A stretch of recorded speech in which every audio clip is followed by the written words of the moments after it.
Hey everybody, I'm so excited you're here to the third podcast of Estheticians in Business, the podcast. And this episode is actually really kind of important to me because I'm going to be talking about no-shows, cancellation policies, kind of how to handle them as a solo esthetician or really anybody in the beauty industry, because it can be super frustrating. But you're actually watching this podcast on YouTube. Excuse my outfit. I really do try to put myself together usually for these podcasts, but my daughter's been sick, and so she's better now. But I went to the gym, and I was like, I'm gonna either go and take a shower while she's taking a nap, or I'm gonna record this podcast. So, you guys, if you're looking, I'm showing you her little monitor. She is sleeping, and I did not bathe, so I will take a shower after this. But I am telling you this because one of the reasons is because I feel like we always want to show up as like our best, but sometimes showing up is better than showing up like quote unquote our best, because right now this is my best, right? And so I just want to share that bit with you before we get into cancellation policies and no-shows, knowing that this is what I look like.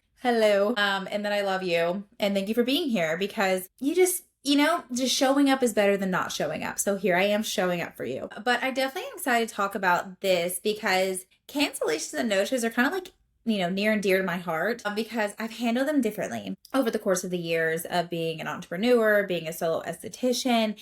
And I think that the thing that comes with no-shows or cancellations is the idea of one, experience in the industry, just also as a business owner. But two, I do believe that when you handle a cancellation or no-show one way or the other, it kind of shows where your values are. It shows where your boundaries, your policies are. And I want to go over that with you today. So now don't hop off if you're like, I already have my policy set up. Listen to what I got to say so you can really understand like what I am talking about when it comes down to this idea or this kind of topic. It was actually funny because when I was writing notes for this episode, I was just like, I don't even know. I feel like I'm just going to let this go and kind of just talk to you about it, because sometimes it's hard to really put like, this is what you're supposed to do for cancellations. This is what you're supposed to do for no-shows or reschedules. Like, this is what you have to do.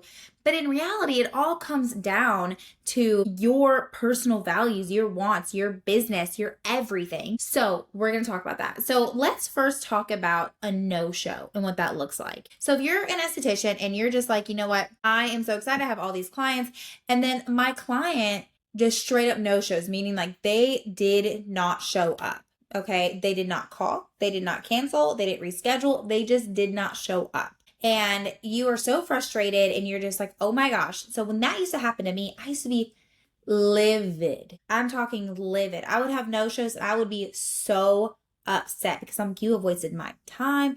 And those no-shows or those cancellations always happen when you took a client outside of your business hours at like 8 a.m. and you showed up at 7 a.m. getting ready. You got up earlier, you skipped your gym class, you did this, and they no-showed you at last minute, said, hey, I'm so sorry, I can't make it. That used to make me make my skin crawl. Like if there was an ick, that was an ick. I used to lose it.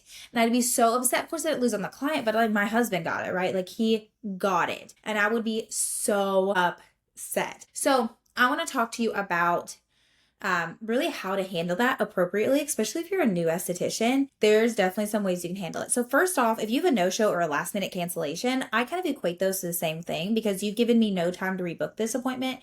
I kind of count it as like the same thing. Like, hey, if it's less than 24 hours, like we got issues, right? So this is how you can handle it. One, have a policy set in place for that cancellation, meaning you say like in this cancellation policy, you can go as detailed as you want or just keep as easy as you want. I always recommend going as easy, as simple as you can, so that you have kind of wiggle room for situation per situation.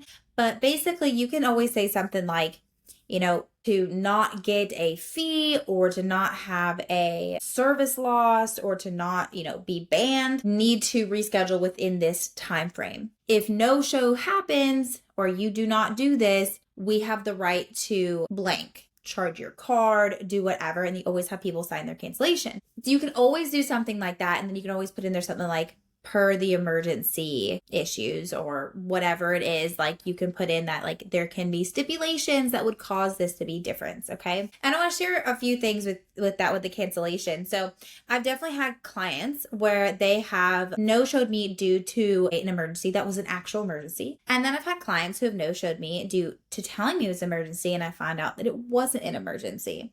And this is what I do.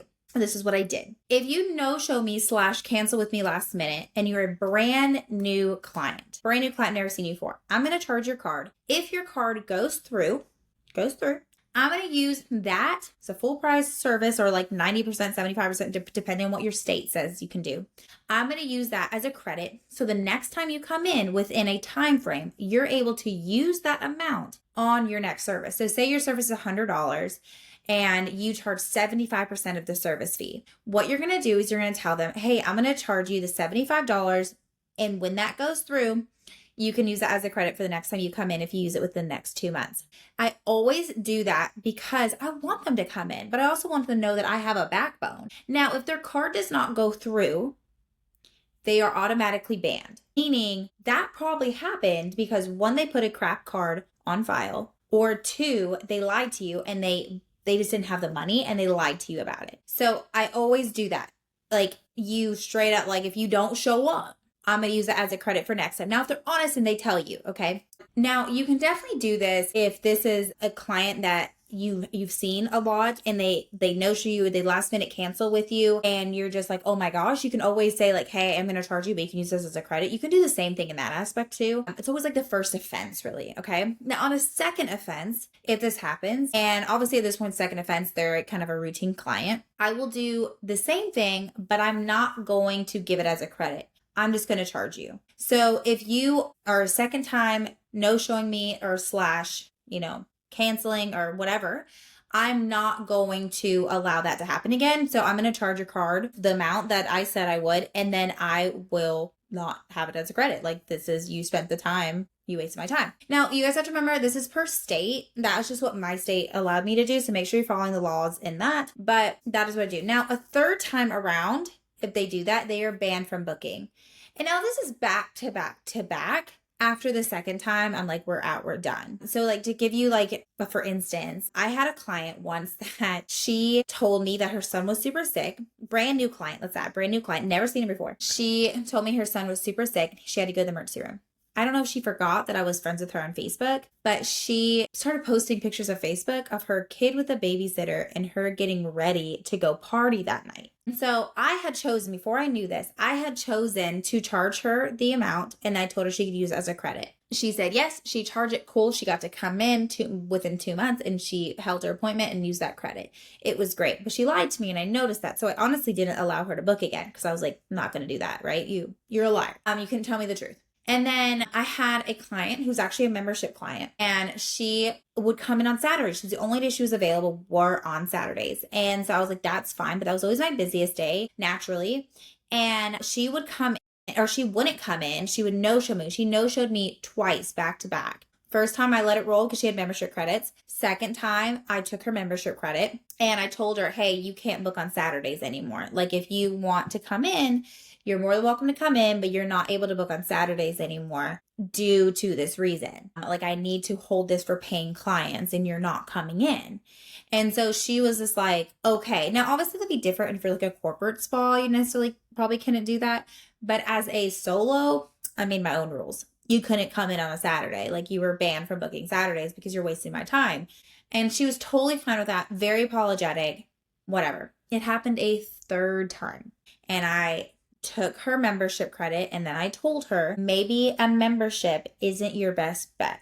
And she said, I agree. And we canceled her membership and she started coming in about every 3 months. And I share that because I want you guys to know there's just different ways that you can do things, right? And so I always tell this is my basis of when I was building a policy, when I was building values, I always offered grace because I try to remember every single time that I've made a mistake, shown up late to an appointment, something happened. I wanted grace too. I wanted love too. I wanted to know that like I wasn't a total screw up and I didn't want to be hurt or made fun of or called a name or be talked about. I just wanted love And so I always encourage anybody I'm talking to that if you're able to give grace to your client, but still hold your boundary and adhere to your policy, you absolutely should.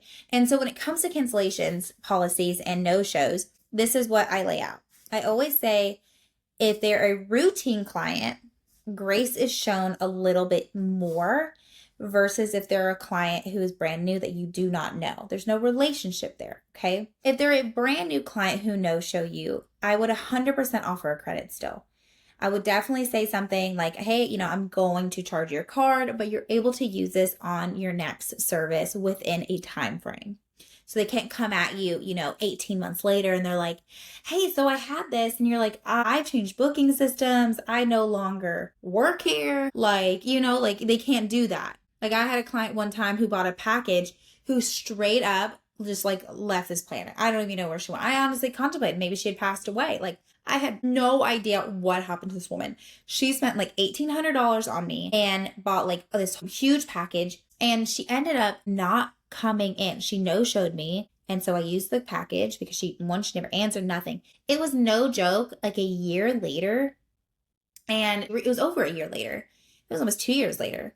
And I was literally selling my spa to go travel full time with my family. And she was like, I want to redeem my packages now. And I'm like, well, you have until this day to redeem this package. And I'm selling. And she was just like, oh my gosh. And this is, she bought this package when I was a brand new esthetician. And so I didn't have any this expires.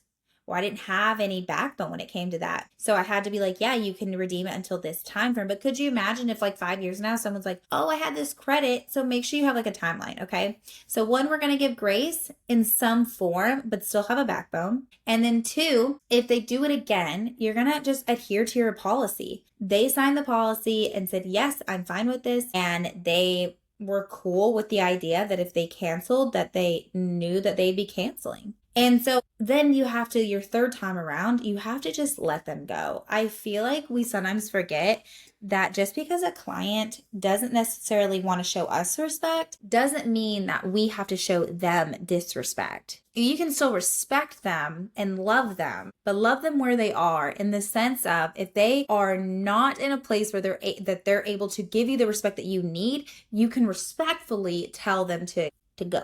And because I want you to remember this, I think my mom told me this once, and she said a bad review is going to attract 100 people badly. It's going to bring a lot of attention. But a good review is only going to attract 2 people in a good way. It takes 10 good reviews to get rid of a bad review. And I think about that every single time I buy something, I look at those bad reviews. Why did they happen? What was it? I can tell you right now, if I read into a business that had bad reviews and it was due to customer service, I'm not purchasing from that company. I'm not going to purchase from them. I'm not going to get their services. I'm not going to do any of it because I know you're not going to take care of me. So I always encourage solos to make sure that you are showing grace and love and encouragement to people and to your clients and to your potential clients. Always show up with the utmost respect that you possibly can. So long story short here, show grace with a backbone, show grace again with a backbone, and then third time around, show respect with a backbone. Because we're not running a business that can just be trampled over. It's just not going to happen. And if someone says okay, I'm definitely going to pay you, but I have to pay you on Friday, you're not going to accept that appointment. And two, if they have to pay you on Friday for something that they miss, so say they can't pay their cancellation policy fee, they're going to pay you on Friday. I would not expect that money. But two, I would definitely probably not book that client again. Or if you're going to book them, you book them knowing that they're going to pay you in advance. And if you're dealing with clients that are constantly no-showing, constantly canceling, constantly going through that, you have to realize that yes, they are doing that to you. You are allowing them to do that to you. So try to remember that, because respect is taught. Respect is not just given. It's absolutely 100% taught. Literally taught. I mean, think about people that are people pleasers. Think about people that will just allow anybody to run over them and not think anything about it. They are allowing people to run over them. They're allowing people to hurt them. They're not standing up for themselves. They're not having a backbone. They're not doing the hard stuff. And that's sometimes where cancellation policies and no-show policies and all that stuff can get really like shady, because people want to love and give grace, but they forget the backbone part of it. You have to have the backbone part. You have to have the part that tells people, yo, I'm a business owner. You can't treat me like this. This is my business. I mean, think about it. Would you be okay with like, I always thought about this, like massage envy. Would you, or massage envy, hand in stone, trying to think of any other chain right now, but a chain massage place, right? Or facial place.